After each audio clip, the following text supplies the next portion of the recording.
So this is a barn that one of our neighbors actually needed torn down. The foundation in the lower part was really falling away, and the whole barn was going to fall at some point, and they would rather it was taken down in a controlled manner. So of course Dan thought this would be a great project for us and kind of a fun opportunity to reclaim as much of this barnwood and beams as possible.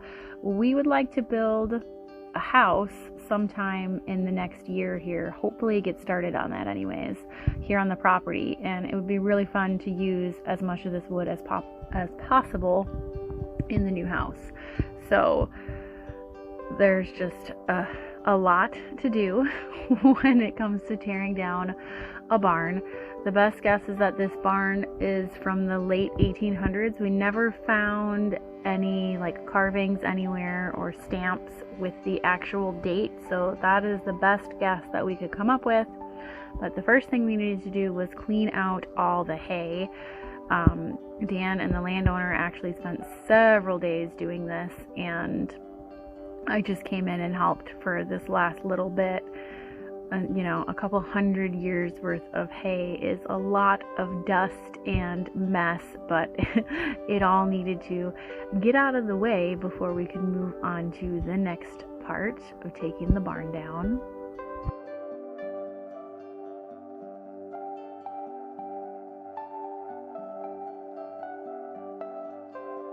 Once all the hay was gone, we could really get a good look at what the barn looks like and see how much of the wood was in good condition and how much was rotten. There was definitely a lot of floorboards that had rotten, and roof beams, and even some of the like cross beams holding the barn up were not going to be any good. And we, you know, you never know what's going to survive when it comes down, even from what is good.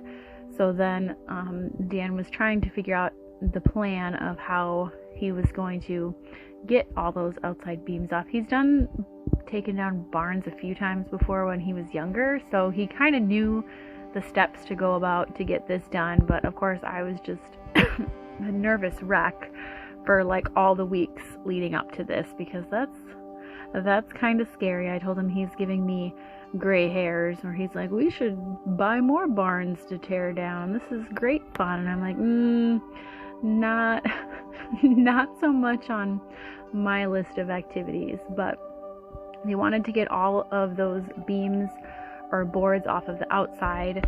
He ended up buying this semi-trailer, and this is what we're going to use to store all of the wood in to keep it dry until we're able to use it for the house, and then we'll use the trailer for who knows what after that. It's a big trailer. I think he said it's 50 some feet, but it's got a lot of wood in it now. So here you can see they're just starting to cut some of the boards off. These ones on this side, I think those were 16 feet. Oh yes, the kids came and were helping remove nails. We were the nail removal crew. I am not a ladder or heights or saw person, but I can remove nails all day long, and the kids had a lot of fun helping with that.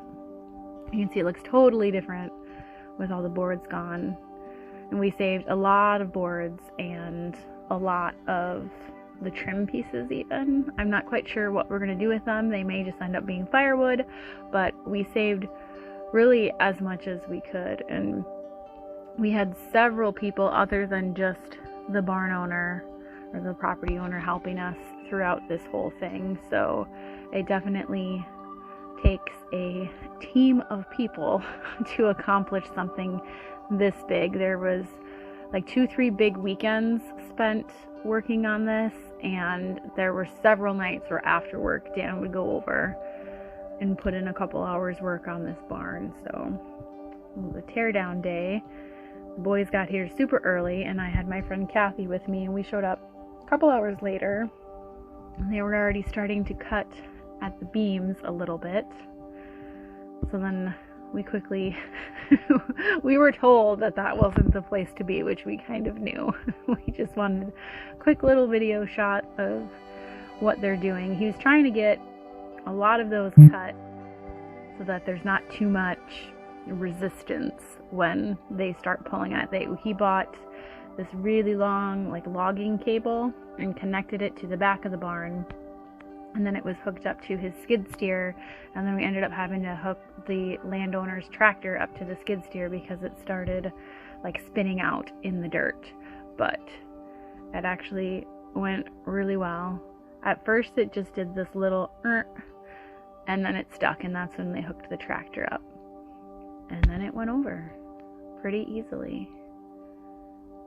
And there were so many bats and bees flying around. Of course, I did a little slow-mo clip here for you guys, because who doesn't like a good slow-mo clip of a barn falling down?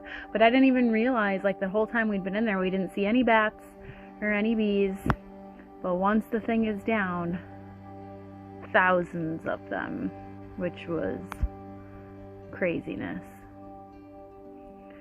So here's the roof kind of landed on the top, which ideally that would have came out farther, but it ended up working out fine. We were able to crawl up there, and I started kind of denailing some of these bigger beams you can see, and some of the boards that had been loose off to the side, because I am allergic to bees, so I was not going to be climbing up and taking off the roof panels.